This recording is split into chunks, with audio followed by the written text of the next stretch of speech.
Hi guys, welcome to this short video which is only to explain the OSCE for cannulation. So it's going to talk you through the processes that we're looking for, but I am going to add a couple of other bits of information just to help with general cannulation. So the first thing is, we know at the moment we should have level 2 PPE on for every patient we see during the pandemic, but we're looking at outside the pandemic. Even so, for cannulation, we should have an apron, we should be bare below the elbows, we should have a surgical mask because it's fluid repellent on the outside, and we should have a visor to stop any splashes going into our eyes. For the purposes of the OSCE, I'm not worried about wearing the extra PPE, and I'm going to keep my mask off so that you can hear me nice and clearly during this video, but you would normally wear this for your OSCE. Okay, I'm going to prep my equipment first of all. So I've already got a selection of equipment here, and the equipment we're going to be using is simulating one of the packs that you might see in the ambulance service. So I'm going to just use some blue paper towel as a sterile field. So I'm going to place that to my right. Because I'm right-handed, I'm going to lay everything out so it's easier for me. The second sterile field is going to go under the area where I'm planning to cannulate the patient. I should have said at the beginning, I would obviously make sure I gain consent from the patient that I can cannulate them. So I just explained, is it okay if I pop a little needle into the back of your hand just so I can give you some medication to make you better? So make sure you get your consent, and then we're going to start getting set up. I'm going to use some hand sanitizer, so before I touch the patient, I make sure my hands are nice and clean, and I will put my gloves on a little bit later, so I'm going to need that. I'm then going to lay everything out in the order that I'm going to need it. So the first thing I'm going to use is my venous tourniquet, so we place that down first. Then the next thing I need is an alcohol wipe. I've got a spare one there as well. Then I'm going to need my cannula, and I've got a choice of two. So I've picked up either a 22 gauge or a 20 gauge cannula. So I'm going to lay both of them there depending on the vein I find. Once I've put my cannula in, the next thing I'm going to need is some gauze. So we put that next. I'm then going to have to flush to check that the cannula is in. So we're going to get that ready. And then the last thing I'm going to need is my Secura or my Tegaderm on this occasion. So I'm going to lay that down next. I will need some tape when it comes to the fluid. So I'm just going to place that ready. I'm now going to set up 3 different areas for my waste. So in here I'm going to put my domestic waste, things that go into a normal bin. In my orange bag I'm going to set that up for my clinical waste. And then I make sure I've got a sharps container for my sharps. So I've got my 3 different areas to segregate the waste, and then I've got my gloves as well.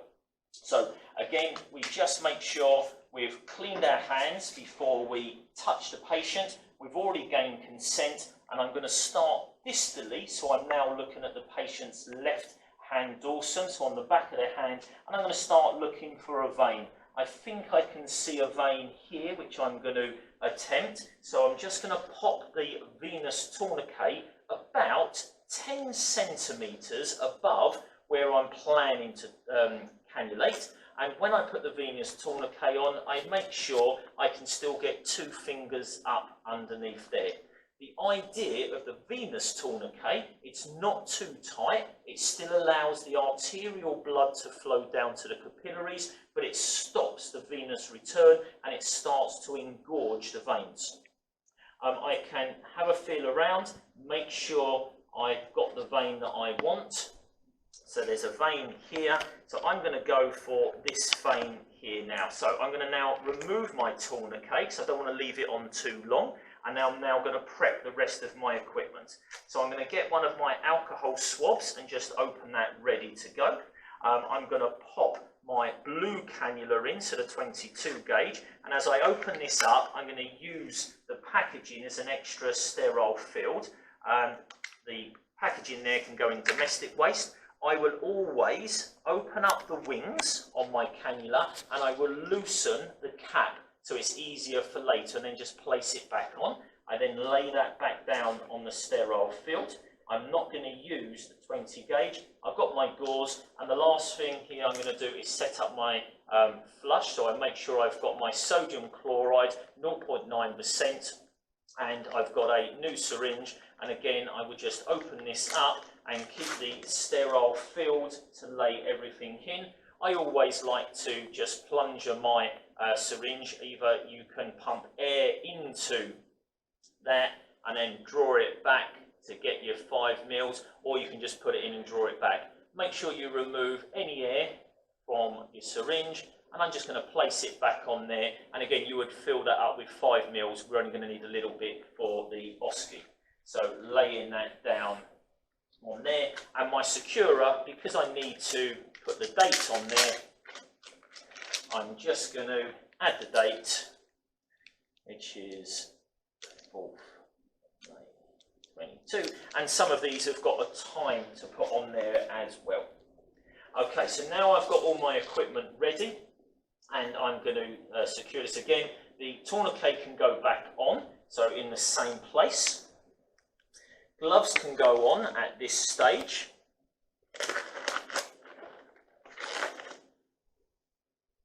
So the tourniquet has been on long enough now to engorge that vein again. I can have another little feel just to make sure I'm happy with where it is. I'm going to take my alcohol swab and give it one wipe in one direction. That can then drop into clinical waste. The packaging can go into domestic waste. I like to hold my cannula so I've got it nice and securely ready to go in, and as soon as I unsheath it, I'm ready to go in. We'd wait for the alcohol to dry, and as I pop that into the vein, into the lumen, hopefully you can see there we've got our first flashback. So in the lure lock at the back here, that's what I was looking for. I now hold the cannula and the needle, and I advance the cannula but not the needle, and as it goes up, our second flashback, I'm not sure if you would have seen it there, but our second flashback come up the tube, so we've got it there. This is where I hold the needle still, but I advance the cannula all the way. Once the cannula is fully in there, I then remove the venous tourniquet. I can now get my bit of gauze ready, and that can come underneath the cannula. I can remove my white cap ready. I need to occlude the end of the cannula, which will be around here, holding the cannula still, taking out the needle, straight in the sharps container, and then our white cap goes on. The reason our gauze was there was because we knew there would be a little bit of leakage. I can now clean up, make sure that's clean, that goes into clinical waste. Now everything's clean, actually here I can remove my gloves. They can go into clinical waste. Again, just make sure my hands are nice and clean. I can now flush that to make sure it is actually patent, so lifting off the cap. And on these arms, we're only going to put just a little bit of flush, just enough to clear it out. We know that would be a full 5 mils we would do. Now I'm happy that the cannula is definitely in. I'm now going to secure it. So again, segregating my waste. Placing this over here, securing it down, removing the outer bit, remembering to keep that bit on for the date.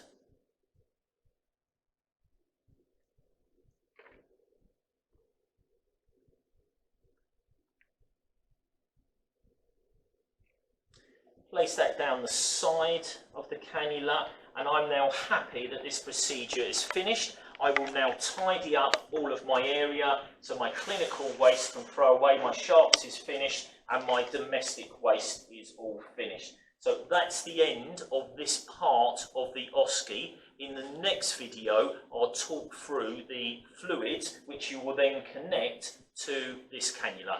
I hope that this has helped, just to clarify the order in which we're looking for you to achieve this OSCE.